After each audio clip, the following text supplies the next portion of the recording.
This process works, and it works only if we have input from our community and our school district. So a big shout out and thank you for those of you that came out tonight. We very much appreciate that. We are going to do our very, very best tonight to, number one, give you information. Number two, answer your questions the best that we can. If we don't have an answer tonight, we'll get you an answer. Okay? We want you to make sure that you understand the comments and things we are talking about so that you can talk to other people about it as well. So that's kind of our game plan for tonight. So again, my name is Tim Hood. I'm the superintendent of schools.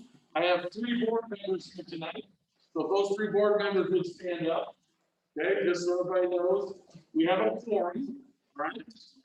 Nothing will be decided with anything tonight. We do have a quorum, so I'm just publicly announcing that because I need to. So thank you for being here as well. We also have, we have Emily Bannock, Matt Feaster in the back from Boyd Jones. They are a construction management firm. They are representatives here tonight. We have Matt Gillespie, who will be talking about financial stuff here as well. And we have Derek O'Neill from Alley Pointer, Ketchup. Close? That's good. Okay. He said I mispronounced it on the radio the other day, and I said I promise. So anyway, apologies for that. So anyway, I'm going to turn it over now, unless anybody has any questions before we get started. Okay. Mr. O'Neill. Thank you. I'm going to switch up screens here for a second.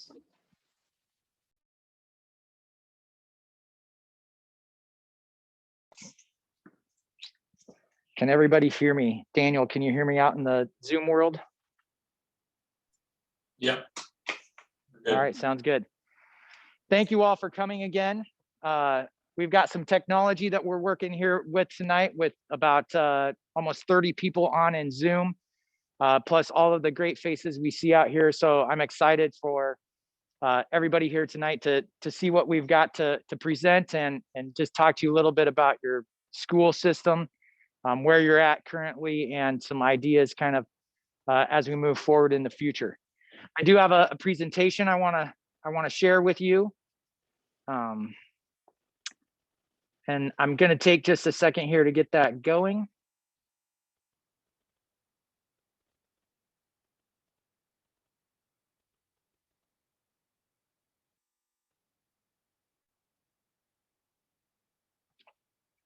And just let me check here, Daniel, can you see that on your Zoom screen? Yep. All right, sounds good. Well, like I said, like Tim said, my name is Derek O'Neill. I'm with the architecture firm of Alley Pointer Marketo. I'm a partner at Alley Pointer. We do a lot of these school projects. We are excited to be here tonight. One little bit of fact and history. I am married to a Nishnah Valley graduate, so please don't hold that against me. I promise you that I'm going to do my absolute best to make all of you proud, and especially her as a part of this process also. Our agenda tonight, I just want to welcome everybody again. I want to recap the presentation that we had at the end of January. Just that's kind of the where are we now piece. You'll hear me talk about our process. We do have Matthew Gillespie here with Piper Sandler. He is your school's financial consultant. He will give you kind of an overview of where the school is at financially. And then I do have a community engagement piece, so a little survey that we did last time. I'd like everybody to also do that same survey this time. And then we have some new things we call ideas to stimulate discussion that are also at the end of that survey. And I'm going to explain some of that when we get to it there. So a part of this process, as Tim explained, we also have Boyd Jones as a construction manager on board with this project. We have an engineering consultant, ETI Engineering. They do mechanical, plumbing, electrical, and technology.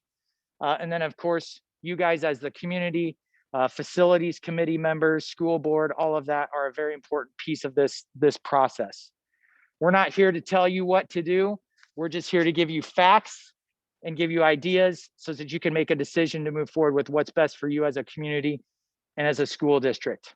Some goals that we've identified: safety and security for all students and staff, provide environments that enhance and improve the educational experience for all students and staff, maximize existing square footage and space, enhance community pride in the schools, move forward with a community-based solution, and then any others that come out of these meetings that we see as trends or priorities that need to move into the goals section.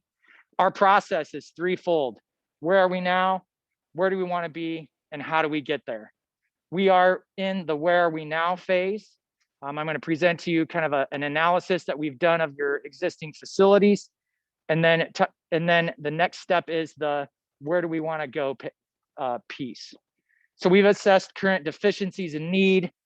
We've looked at accessibility, ADA, handicap accessibility, life safety code, that's your fire safety, your FEMA for tornado shelters, egress, those types of components. We've looked at safety and security, heating and cooling, plumbing and electrical, and then the learning environments, your administrative spaces, and the activity spaces. We look at it, we use existing drawings to help us get this information. We have 360 cameras that we go through and we capture and we document all of the existing buildings and spaces. Our partners at Boyd Jones use a drone to scan the entire site, so we have all of that information. We've done that with all of the buildings. The next piece we do is the where do we want to be. We look at enrollment sizes. You have multiple campuses here, so that's something that we need to take into consideration as we move forward. Any special offerings, practice gyms, auditoriums?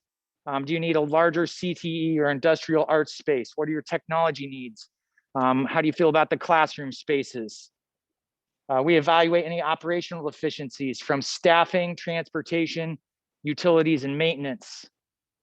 We want to educate a community, a diverse community cross-section. So hopefully all of you here are representing different communities, different ways of life, from agriculture to whatever it is that you do. We hope we have a great cross-section of the community here and in the Zoom world. We want to look at creating ideas so that we are prioritizing the needs before the wants. We go back and we create options and ideas. So we take feedback from you tonight. One of those options is just going to flat out be do nothing. Keep going exactly the way you're going. Keep maintaining your buildings. Keep your grade levels exactly the way they are in all of your buildings. We're not here to say you need to do any type of project. We're here to just give you the facts. And if those facts lead to something bigger and better, we want to help you with that piece. And then how do we get there? We look at sources and uses of funding. That's really why we have Matthew here tonight to help explain some of that. As a school district, you do have a lot of different funding mechanisms. And I'm going to take my mask off. I promise I will stay 6 feet away from you guys, but it's hard to talk loud and not want to keep breathing my coffee breath there. Anyways, as a school district, you have a lot of different funding mechanisms that you can use. Unfortunately, not all of them can pay for exactly everything, right? You can't use some of the funding pieces that pay specifically for buses and sticks and bricks in your facilities. That can't be used to pay teachers, for example. It takes quite a number of times of hearing that over and over to understand that. Hopefully you guys will keep coming back to the meetings and can also learn that and then teach other people in your community just a little bit about what those funding mechanisms are and what you have in place here at East Mills. We generate a master plan and implementation concepts. You'll hear us talk about different phases of implementation. We've identified some things that need to happen in the next 0 to 12 months, then 1 to 5 years, a 6 to 10 year, and then kind of an out beyond that look at what may need to be addressed. Those things we talk about end of lifespan. Schools are great all over Iowa at taking something that should last 15 years and still finding parts on it at year 50, whether it's a boiler, windows, continually patching and maintaining a roof. And you guys are no different here at East Mills. You've done a great job of maintaining your buildings with what you have. and keeping them going as long as you have. We want this facilities committee to take this master plan concept and present it to the school board. The school board would then consider adoption of that master plan. So that could mean we're going to do these things in the next 12 months with the idea that in 5 years, we know we're going to have to replace a roof or replace an entire heating and cooling system, for example. That way you're not spending money on something that you're going to have to redo in 5 years or 10 years. We're kind of giving you a map of what you need to do first, then second, in order to get yourself down the road. These are a couple slides I always like to put in here that just talk about budgets, quality, and size. I've not met a school district that has an infinite budget. So you're always going to have a fixed number in your budget, and that's going to affect how much you can do and the quality that you can do. It's kind of a three-legged stool, right? So if you have a fixed budget and you want the most square footage you can get, then your quality is going to go down. The same as vice versa. You know, you have a fixed budget and you want a really high quality, then that means the amount of what you can do is generally less. So where are we now? Again, we've got your two buildings here, your elementary building and then your junior senior high. This building that we're in, 73,000 square feet, the original building completed in 1962 with a good addition put on in 2005. I know that you guys in the very back are never going to be able to read all these slides. So just know that this is all being recorded, and we do have a website. I'll give you the link at the end where you can go get copies of this presentation, and you can actually watch the recording of it if you want to again. But these are just bullet points of some of the high level things that we discovered during our walkthroughs and with our meetings with the maintenance and facilities staff and the administration. We do a square footage analysis. So we do like to understand, what do you have for square footage? What is that space being used for? And then how that compares to students. And I've got a slide at the end here I'll show you on your student per square foot usage. We also looked at the junior senior high building, 55,000 square feet there, completed in 1967 with some other additions put on in 1974 and 2009. Again, very similar things in that building, very similar age in facilities that we've created here as a bullet point of just some things that need to be considered, kind of the high level pieces. We also did a square footage analysis there to be able to compare and have that information when we start talking about what ifs and ideas to stimulate discussion. So where are we now? At the elementary building, I mentioned these different phases for implementation: short-term, mid-range, and long-term. We've put them together here for you. In the next 12 months, we've identified up to $200,000 worth of work that needs to be done here in this particular building. There's some roof maintenance in a number of areas. The multi-purpose building has some roof and some issues that need to be addressed. That picture on the slide, you can't see it very well, but that's around the perimeter of the building. A lot of those panels are starting to show a lot of wear and a lot of rust, a lot of rot around the panels. In the next 1 to 5 years, you can have up to $3.6 million worth of repairs, things that need to be addressed. Safety and security. You could have some code compliance, some accessibility and handicap accessibility and ADA issues. There will be some ongoing HVAC maintenance and upgrades. We would like you to consider a new roof in that time frame. Some gym upgrades, lighting in the gym. There will be, when you start getting into some of these other components, let's say if you have to do a handicap accessibility series of upgrades, maybe that's getting into a bathroom and renovating a bathroom. That can lead to getting into some areas that may have some hazardous materials in it. Possibly there's some asbestos that we don't know about, or some lead containing materials. And then there's just a number of other little catch-alls that should be addressed in that piece. In the 6 to 10 year time frame, up to $1.7 million.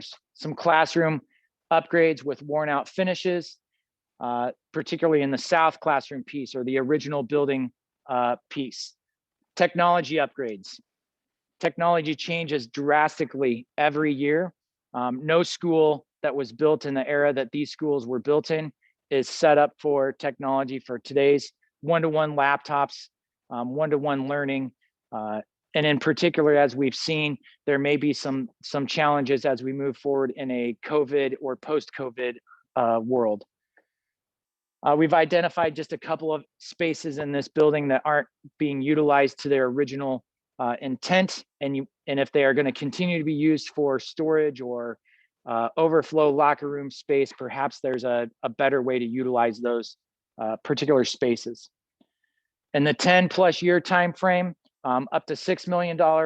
Again, energy efficiency systems that are going to be beginning to be worn out with HVAC replacement, building management controls, certainly window replacement if it hasn't been done before this time frame. That's going to be on the list. And then we've also included code related things that are not currently required. And when I say they're not currently required, it's just because the building as it sits, you would not necessarily have to address these things.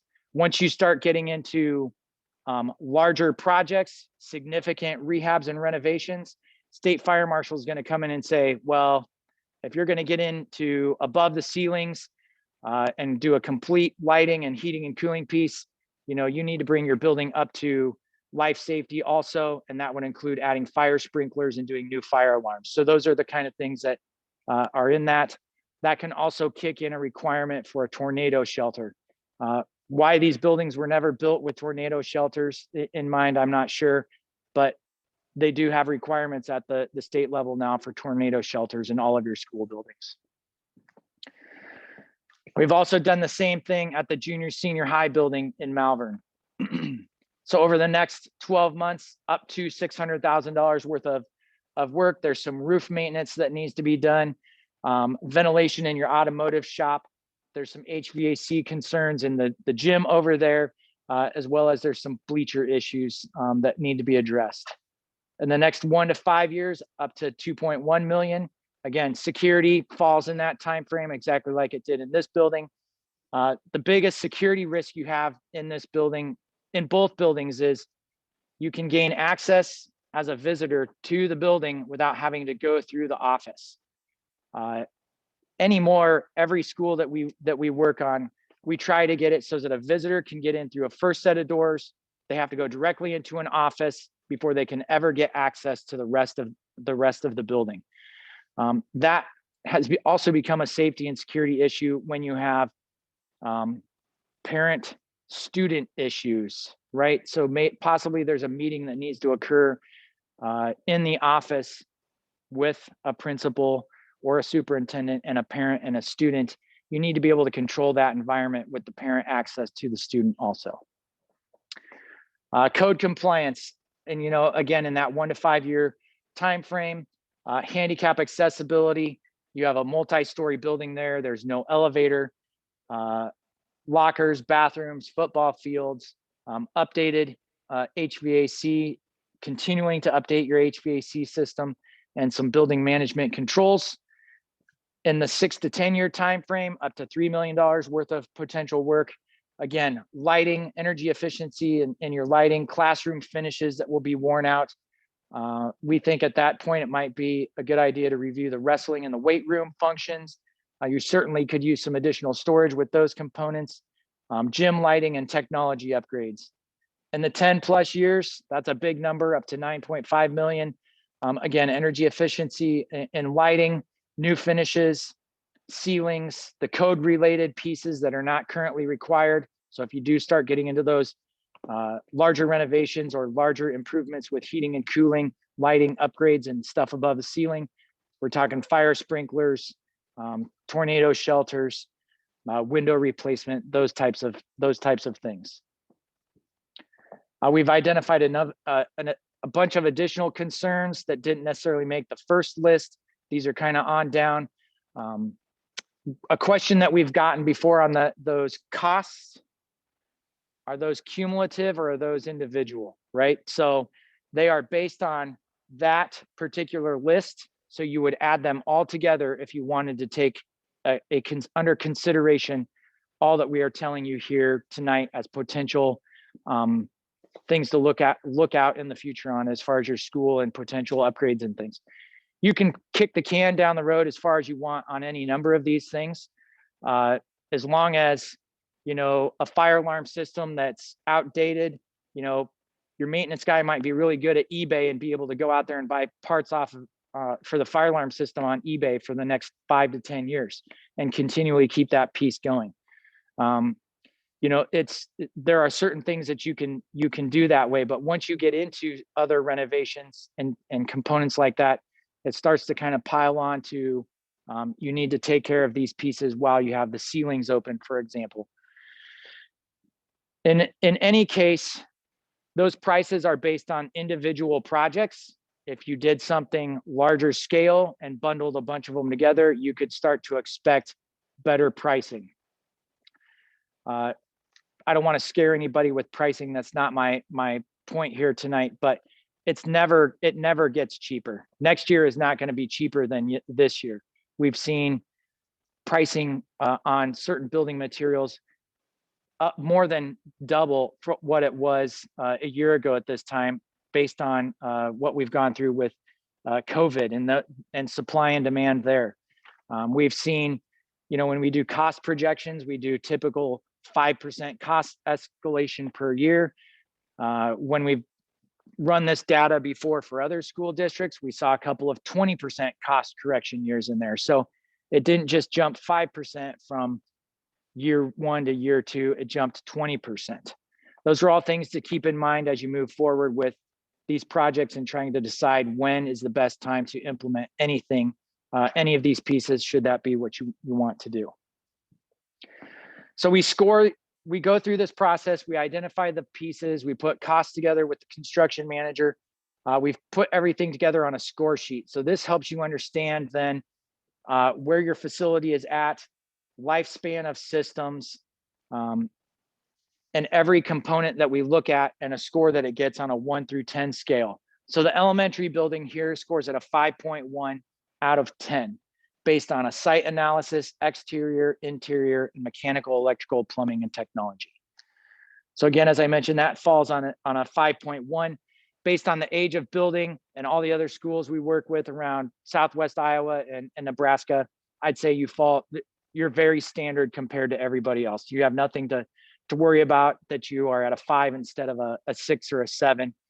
You're right in line with everybody else. The junior senior high building scores at a 4.7.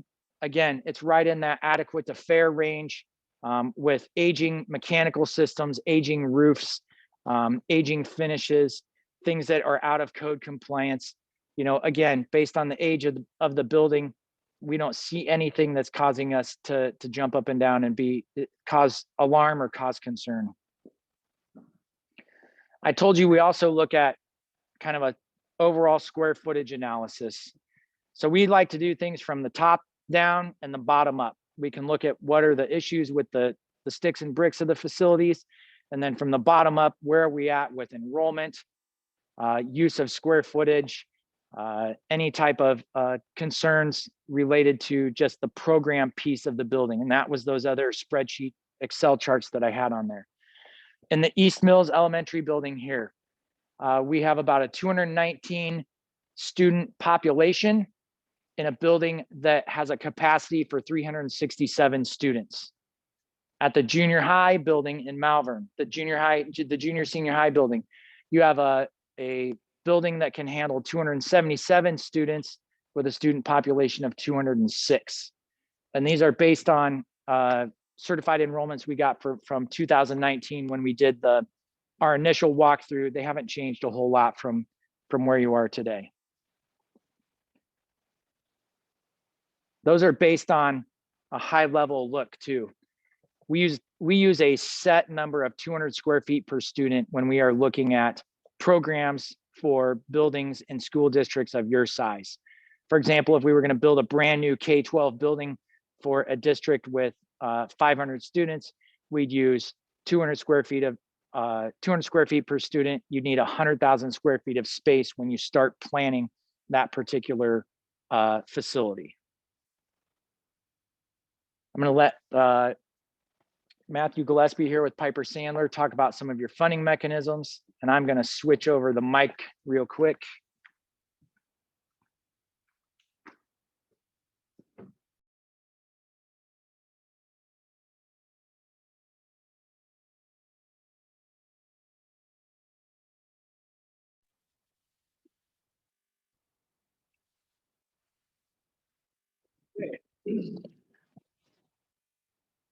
So I'm going to package and sand it out to you. You're going to not probably be able to see it on the screen.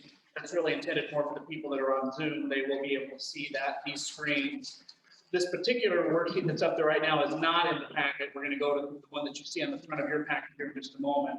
But this just shows the historic tax rate of the two historic districts going back to 2012 and where you are today. But probably more telling is the next slide. Actually, this is the top of that page that you're looking at. The next slide is showing us where your current tax rates are. This is the overall school tax rate compared to the school districts that are in this area. And then at the high and the low, highest statewide, lowest statewide. So you can see this current fiscal year 21, Perry School District has a $20.55 tax levy, and Remsen Union, which is a shared district, has an $8.04 tax levy, and then Malvern's at $9.52. That's the same level that Nishna would be at, but Nishna has one more year of the old bond, so that's keeping Nishna at that $11.68. But at the end of next fiscal year, that bond will be gone. So then finally, the two historic property districts will become one, finally, as far as the tax rate. So you can see the district, that does not mean that you need to build things or that you need to borrow money or that you need to raise your taxes. But if you were to choose to do that, you can see that you have quite a ways to go if you were to add bond payments, for example, before you're topping out at where other districts are in the area. The other two pages that are in this packet are estimates, and they're not meant to be in here to scare anybody. They're showing us two different types of maximum borrowing. So as the committee or the community as a whole wants to go down this path a little bit further and start to narrow the scope of what you really think the district really needs to do, you'll find that these numbers may be way more than what you really will ever need, or you may find that they're not enough for what you need, depending on which things you might pick and choose off of these lists and when you decide to time those things out. But the second page in the packet, if you look under the fat arrow that's pointing down in the middle of the page, just to make sure you're on the right page, you should see numbers that are right about $2.68. So for Iowa school districts, every school in the state can have a tax levy for general obligation bonds that goes up to but does not exceed a $2.70 levy.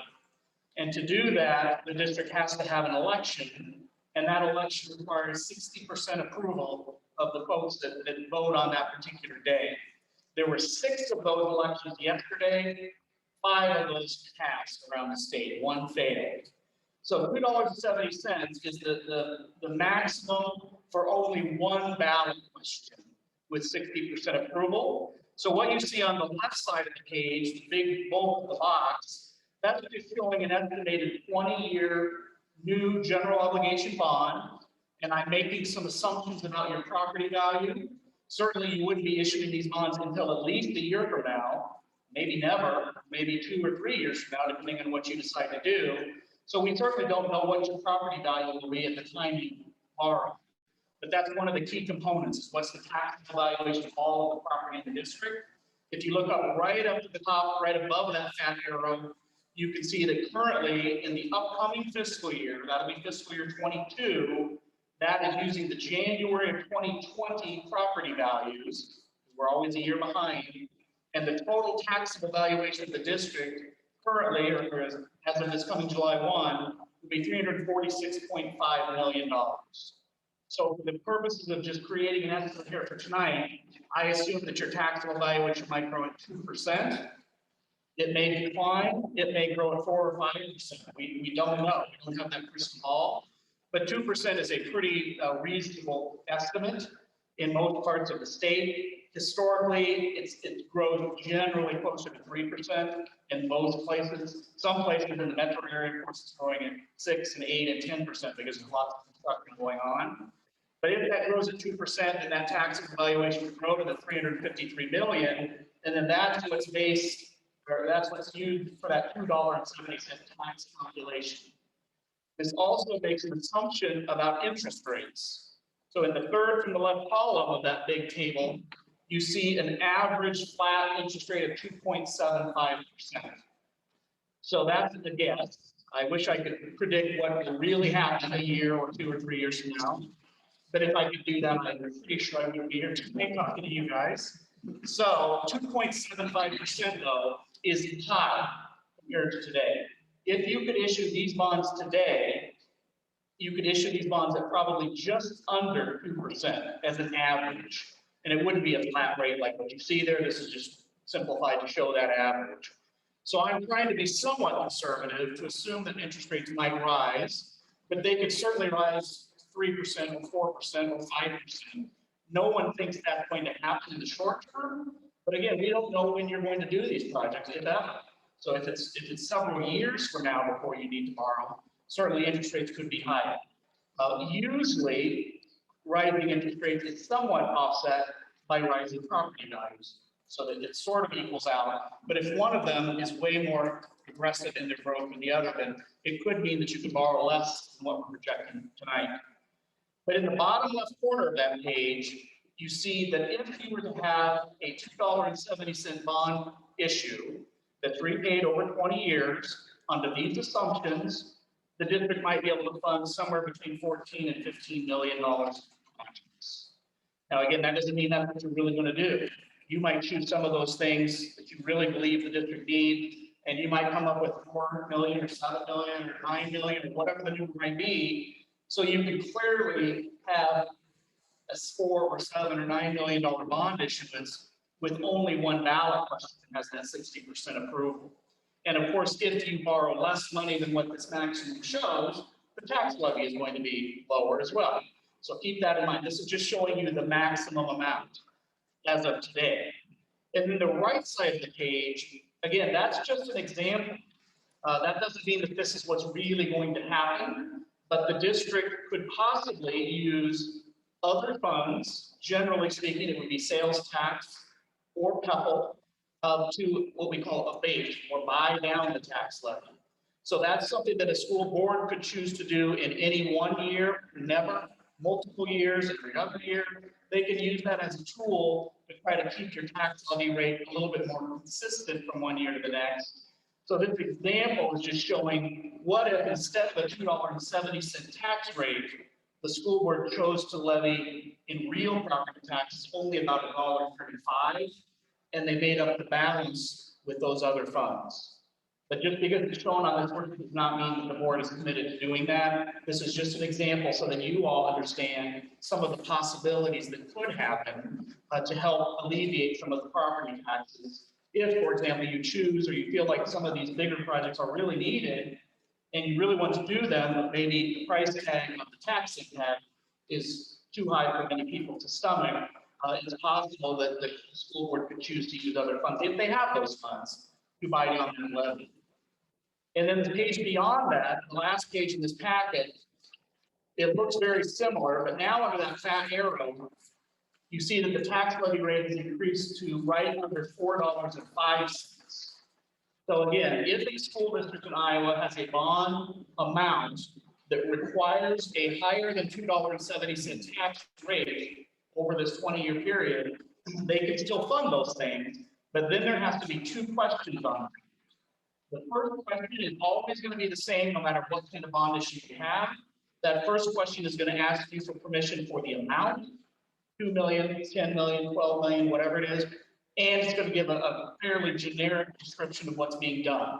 Six classrooms, a new high school, a new football field, whatever it is that's going to be built. Then the second question that's needed for this higher tax rate or higher borrowing amount basically says, can we tax at a higher rate, above $2.70? And that also requires 60% approval.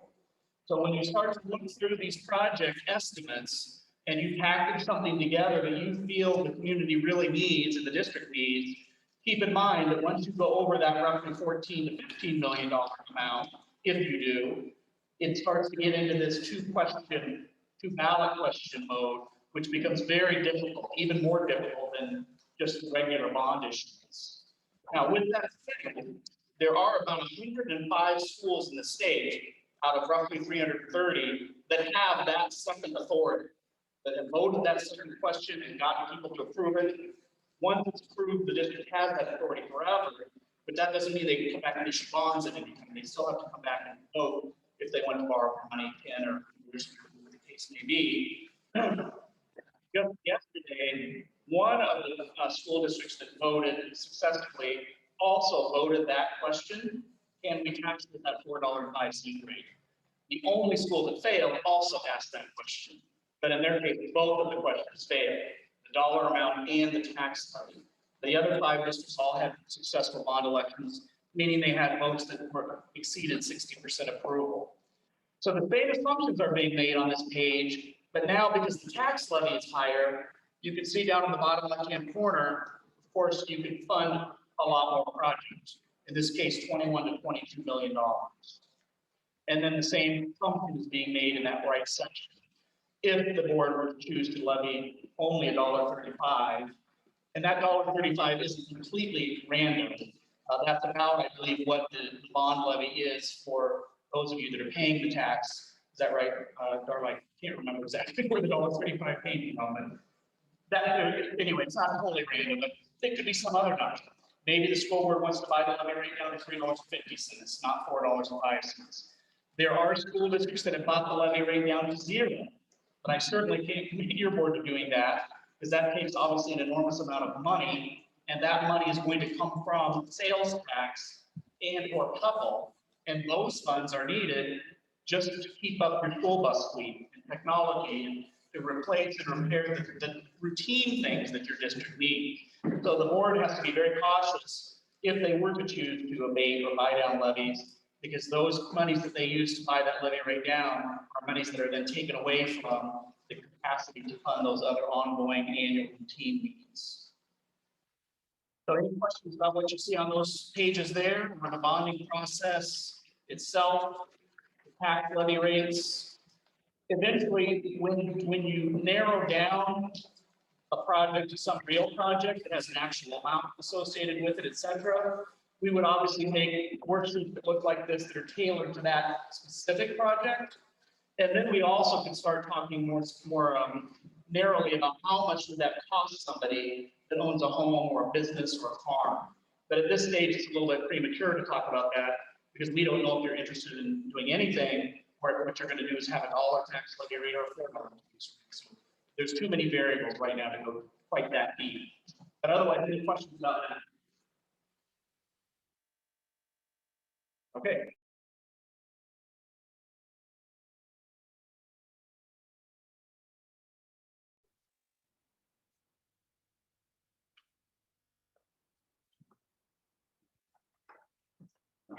All right, thank you.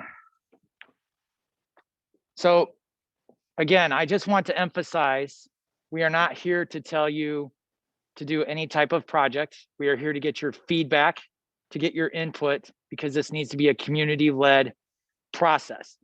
And that is why your school board hired us and this team to lead you through this process, to make sure that we have that community buy-in, and that you understand that there are not decisions that have been made on projects, costs.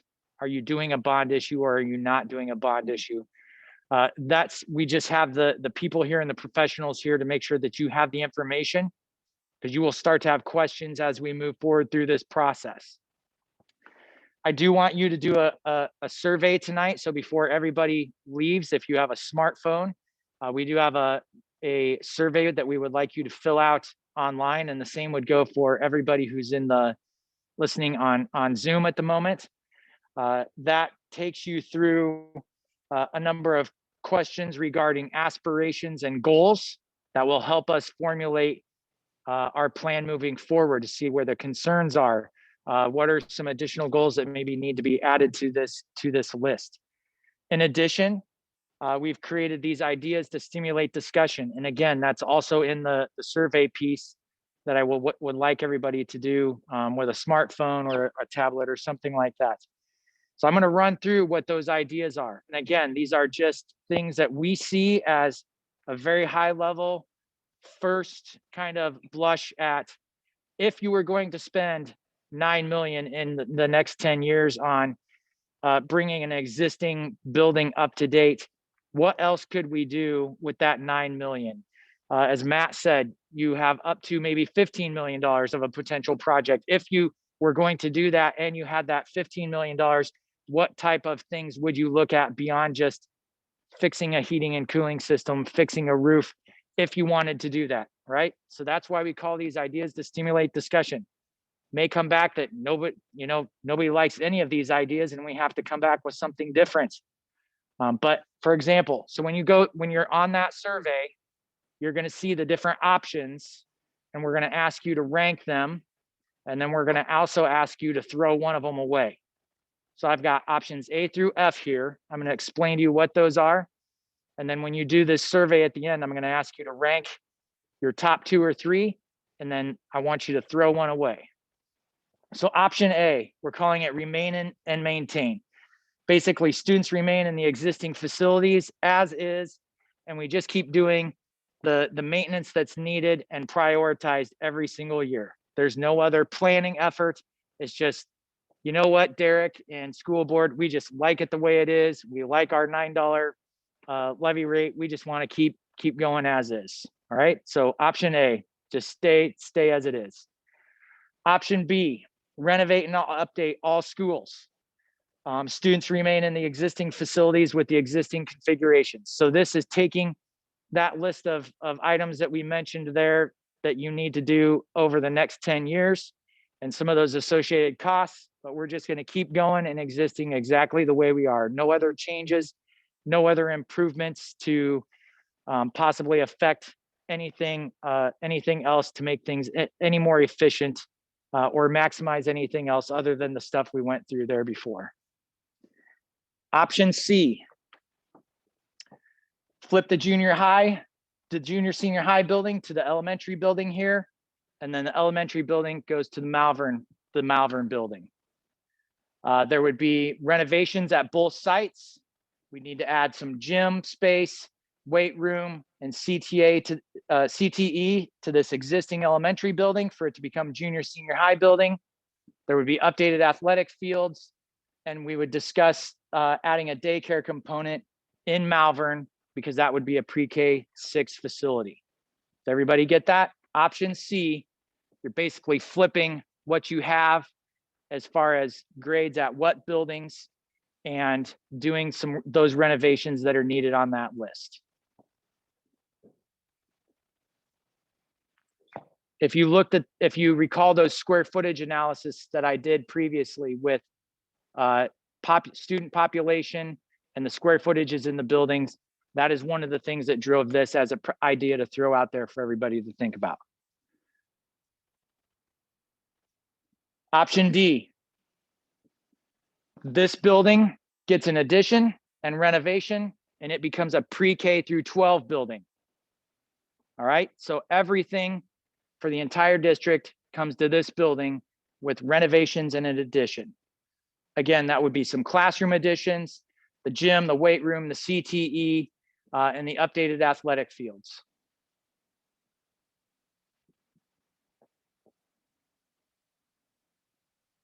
Option E is the same thing, but at the Malvern building. So that Malvern site becomes a pre-K 12 building there with that facility being renovated and classroom additions going on there with some of the other components we talked about with the gyms, the weight rooms, the updated athletic fields, and then a daycare at that location. Everybody understand these so far? And option F is an all pre-K, all new pre-K 12 building at some other site.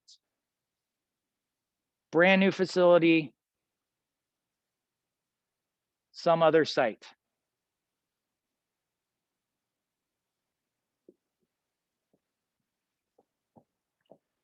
We take those ideas, we've got bubble diagrams right now.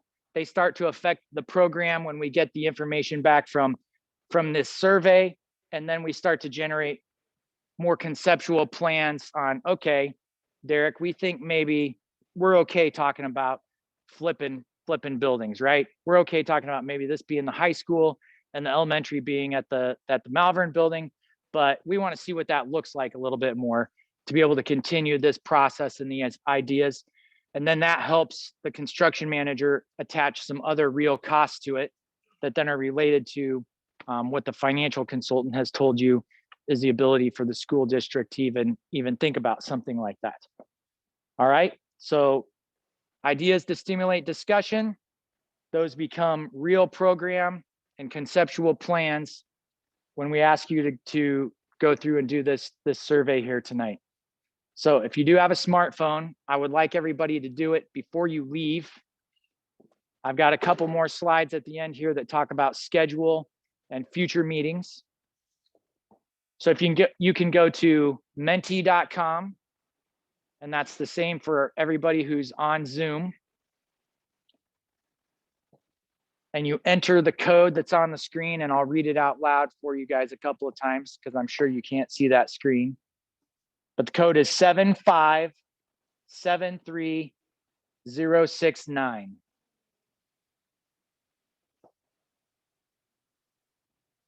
And when you enter that, it should bring you up to a screen that looks kind of like this one here that's on the screen, that's on the big screen here.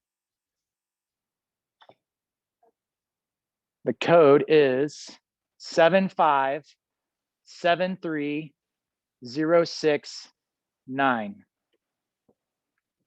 Derek, how long will that be open for people that don't have a phone? Yep.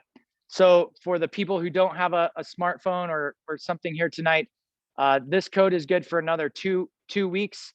We will update that again. So particularly for the people who are not attending the meeting here tonight, who are going to watch it later on the website link, we will have an updated code that we'll have to give that we'll put on the website for those people who are watching later. So if you're watching the recording, look for a new link below the video that'll take you to the Menti site so you can participate in the survey also.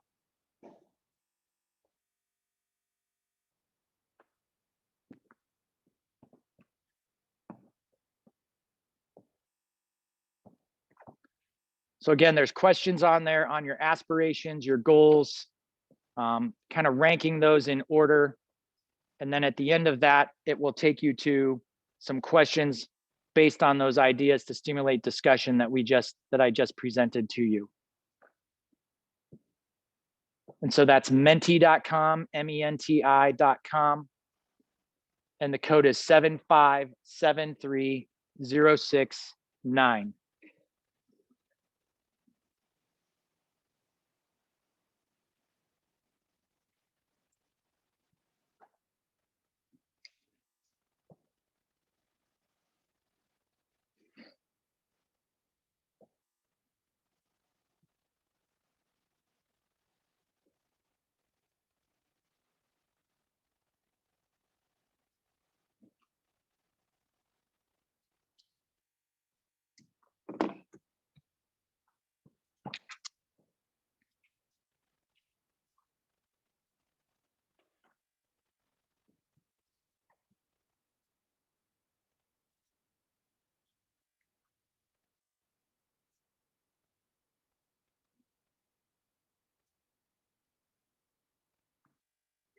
Yes.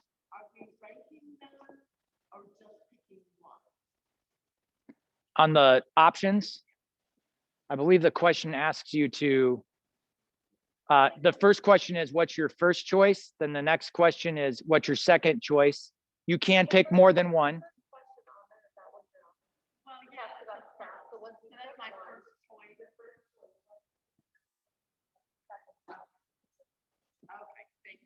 I didn't know until I clicked. Yeah. It says to rank them, but then it brings up a second. But that's not that question. Derek, the first part of the survey is the ranking for the balanced aspirations. Okay.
You can skip that piece if you, the contact piece.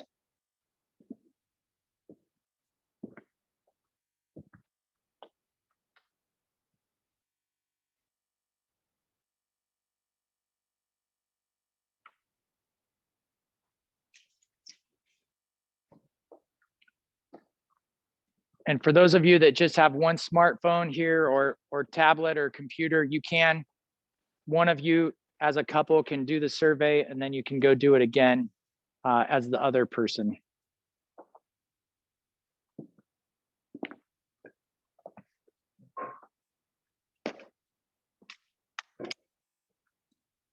We'll give everybody just a couple more minutes to wrap up and then I'll talk about schedule and some next meetings.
So this is community engagement meeting number 2. We would intend to have around 6 of these. It's the beginning of March. We've identified from now through the middle of June as our time frame that we need to wrap up kind of a community engagement piece. There's a number of things that are driving that. The first would be if we were to back up a schedule, let's say after these first couple meetings, there is support to move forward with something bigger than just an option A.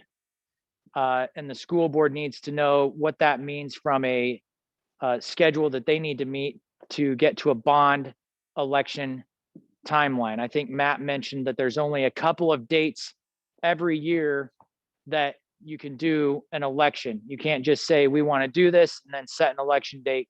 The state tells you when those dates are. So the first one that's coming up is September 14th.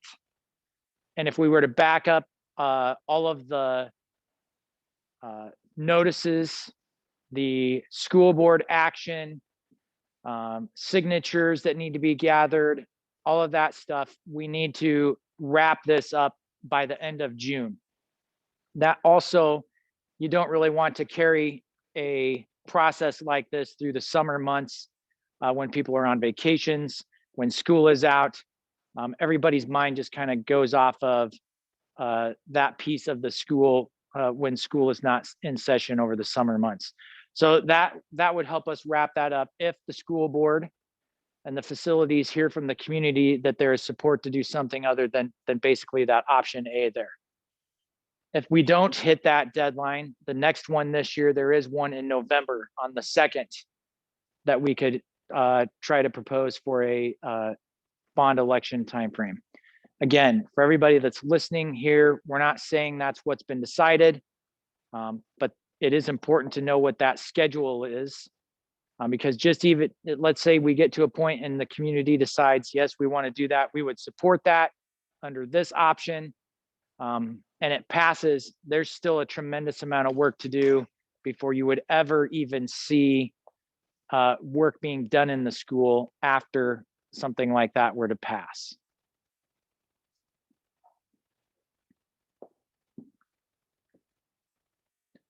If they fail, then you have to wait 6 months. And the way the calendar comes with the election dates that the state has put out there, it's the first Tuesday, let's see, the first Tuesday of March in 2022. And we would have to look at the calendar to see for sure if it were to fail in September, if we could hit that March deadline. That March date is 1 week shy of 6 months. So of the 3 dates that are listed there, you could only have one of those dates, the election date, because you have to wait 6 months. So even if you had the election this September and if it failed, you couldn't bring the question back in March because that's 1 week shy of 6 months.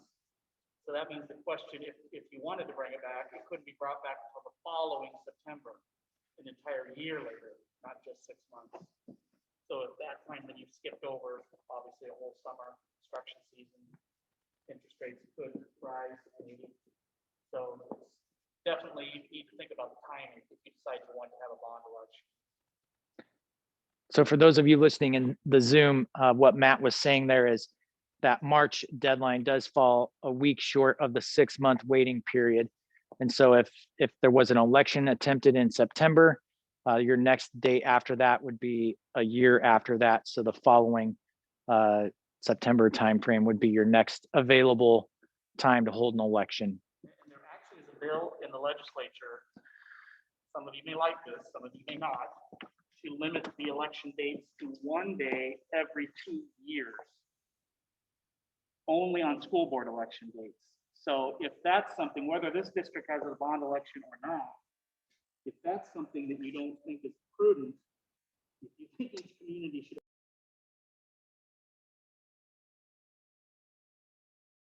talk to your legislators tomorrow. I mean, it's very important that you're vocal about these things because they've already limited you. It was just 6 years ago that you could almost call an election on any Tuesday you wanted, except for federal election dates. Then the legislature funneled that down to 4 days in odd years, 4 days in even years. And then in July of 2019, they funneled it down to 2 days in 1 year and 3 days in the opposing year. So it's getting narrower and narrower. And I'm not saying that you needed to have access to every Tuesday of the calendar, but you also need more days than just one day every 2 years. It's just not realistic when you're talking about these multi-million-dollar projects, that if the election were to fail and the community, if it failed by one vote, you know the community probably really wanted it, but you got to wait 2 years. Well, 2 years, you could have had the entire project completed. It could have already been helping and improving the lives of students in the community. And you wouldn't be paying inflation for 2 years, interest rate rises, et cetera. So I have some opinions in case you question that, but it's a crazy, crazy idea what they're contemplating. What's the push behind it? Since you have an opinion on it. Well, the push is because these particular legislators don't want you to vote. They don't want you to pass bond elections or PEPAL notes or PEPAL elections or instructional support levies, because they don't want any property tax increases ever for any reason, period. Especially in small schools. And I'll tell you that in the last 3 years, these bond elections are very difficult. But in the last 3 years, I don't know why, but the approval rate has been probably close to 85%. But I mean, like yesterday, there were 7, I think I said 6 earlier, there were 7 elections yesterday, 6 passed. A year ago, there were 21 elections on one day, school bonds, 19 of them passed. So you can't tell me that people in your own community can't decide that you want something and you're willing to pay for it. If that's what you want, I may think you're crazy. I may think this is the stupidest thing you could ever do. It doesn't matter what I think. I don't live in your community. You live here, you pay the taxes, you should be able to decide the fate and future of your district, not some whatever he or she is in Des Moines. Be vocal. Talk to your legislator about it. Don't be apathetic. I mentioned earlier that there's a project website set up that holds the videos from every one of these meetings, the PowerPoint slides, and we'll have links to the surveys. That is sites.google.com/view/east-mills. So within the next probably 48 hours, the video from this meeting will be uploaded there, and you can rewatch the presentation. But I know everybody here is excited to see it. Code, so it'll offer a new code. If somebody comes this to watch this in 48 hours or beyond, that Menti code will. The Menti code is good for 2 weeks. If we leave that survey open beyond that, we will provide a new code and put a memo on that at the video section. As far as the remaining schedule goes, the facilities committee has put together the rest of the dates for these meetings. So tonight is March 3rd. The next meeting will be March 31st at 6:30 in Malvern at the junior senior high building. We will have a meeting April 21st, 6:30 here at the elementary building. May 12th, 6:30 at the junior senior high building. And then June 12th here at the elementary building. And again, all of these will be in person and broadcast through Zoom. So you have an opportunity to watch them remotely from your work or your home. Or watch them later on, because we will record that. With that, I'm open to questions. If you have a question that you don't want to ask here in front of everybody else, I will stick around and talk to you one-on-one after the meeting. If you're in Zoom and you have a question, if you could type it in the chat, and then Daniel Conway with Ally Premier will read it to me, and I will read it to the crowd here. One of the questions I have is, how can we make this better? Right? For those people that were able to come tonight, what can we make this better? I heard somebody said, hey, maybe you should have a professional copy for people for the survey. Okay, we easily can do that. Okay. What other ideas can you give us so we get as many people involved as possible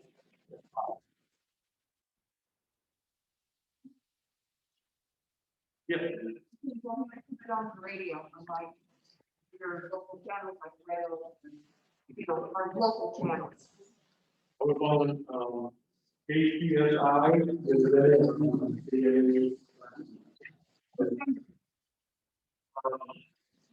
I wanted to do the first meeting.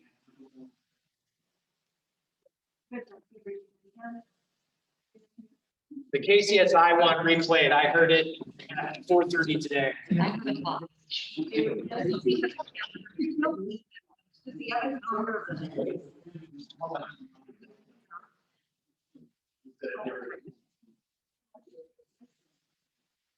We'll do it later. Or, okay.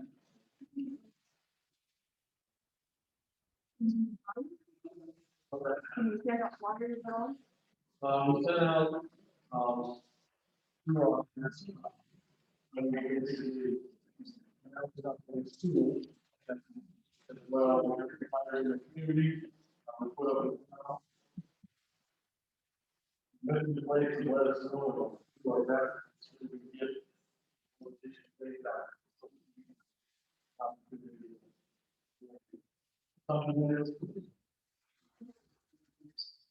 I appreciated the reminders on Facebook. Diana, you did that. That was great. You had a splashy one today. I'm in classroom, so I hope you're not. Keep it up.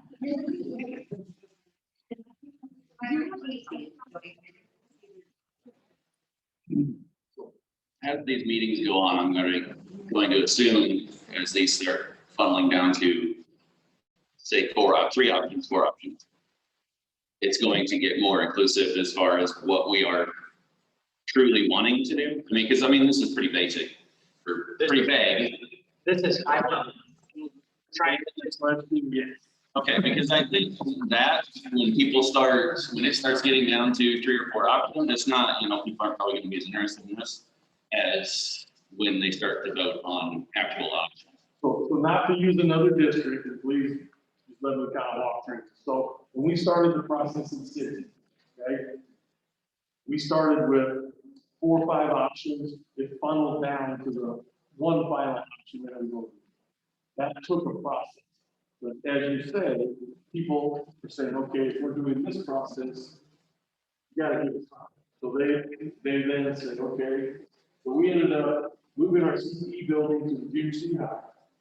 We are gonna renovate our CTE building, gonna add preschool classrooms, new offices, and completely renovate our elementary, and we're gonna renovate our stadium and add parking. That's what we're doing in the city, okay? We're in the process, we sold the first set of bonds. Steel's actually going up on the addition today. Okay, it started today. That was 7 of these meetings, I believe, and 25 community meetings. The 25 community meetings, we lost by 1 vote. First time we did, literally 1 vote. We passed by 4. Okay, so the information that we put out in front of our community, we need for it to be accurate. So if you don't understand something, please ask for clarification of it. At the end of the day, we all know this is going to come down to, if we're going to do something, what's it going to cost you personally? Okay?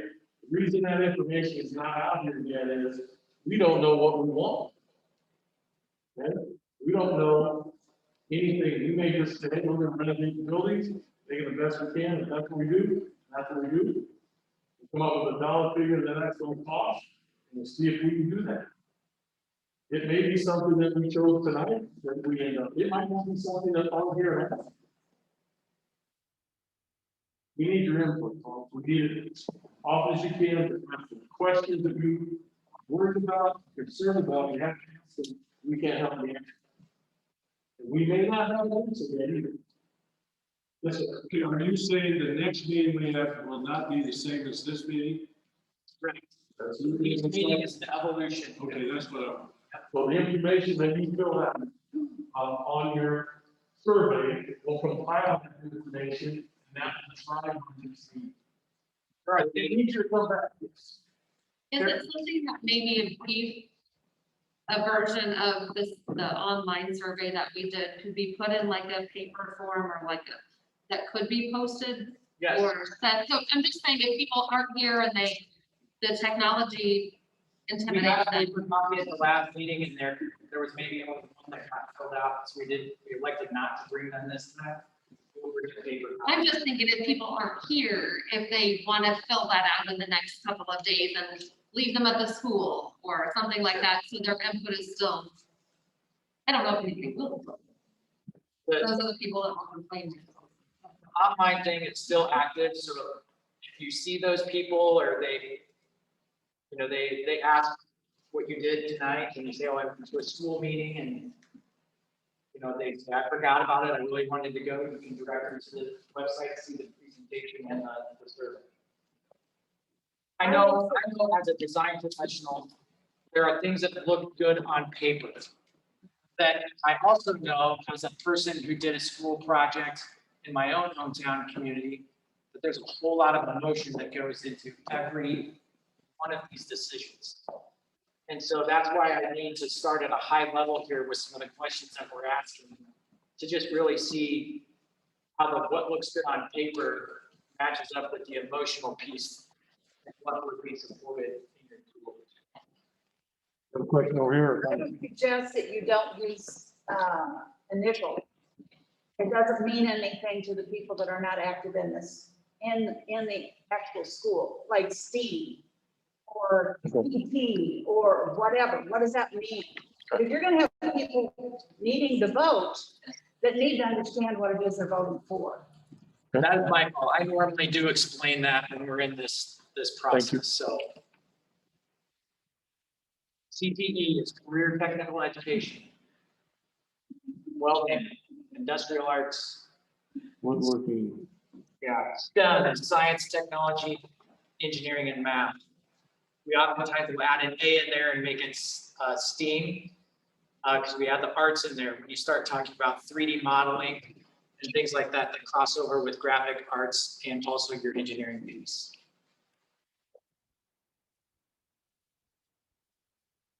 Additional questions, anybody? Yeah. The graphic, you mentioned the quickly that went along with the option stages that colorful bubbles and things. Will that be on presentations where you can actually process what you're talking about and what That the PDF of the presentation is available along with the video. in 2 days? That'll all be- or they- About 2 days, it generally takes us to get it uploaded on. I think that would help me at least process what I'm looking at. Daniel, is there any questions from Zoom users? Nope. No questions. You know, I would recommend that you guys, if you're gonna keep coming to the meetings, you should try to bring some people with you. Your neighbor, your grandma, your nephew. And even if you know that those people aren't in favor, maybe of the school at all, or improving the school or what have you, that's still really important though. Their voice is just as important as yours. And if you can bring them, not only will these guys get to hear that voice, but those people also might learn something that they didn't know about the school. Usually the people that aren't at this meeting haven't been inside of this school building for 40 or 50 years. They may have went to this school as a child, but they haven't been back. So they don't know what the condition is, good or bad, and they just make assumptions about it. And when we make assumptions about any of those types of things, it all goes south because we don't know the facts. So bring your neighbors, bring your family, bring your friends, whether they're positive or negative. The more people that can hear about these things, the better in the long run.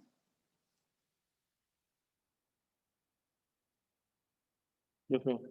Can I be going to see what here? What fits you to make you come here? Any particular thing? Yeah, that's for the school. Yeah. Okay. Anything else? I think that and then seeing it on Facebook, I saw it on the school page and then shared multiple places today. Well, in the different series. Anything else? Anything? Wednesdays really mess with my practice schedule, so. It's gonna be here. Duly noted. His secretary will be.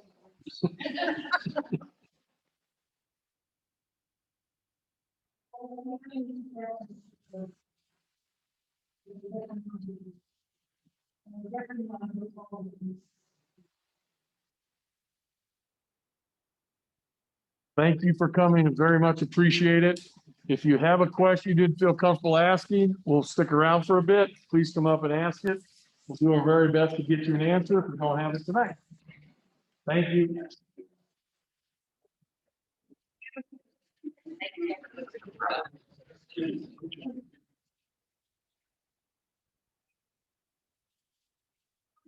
This will not let me submit it. It's saying I have to put an email in.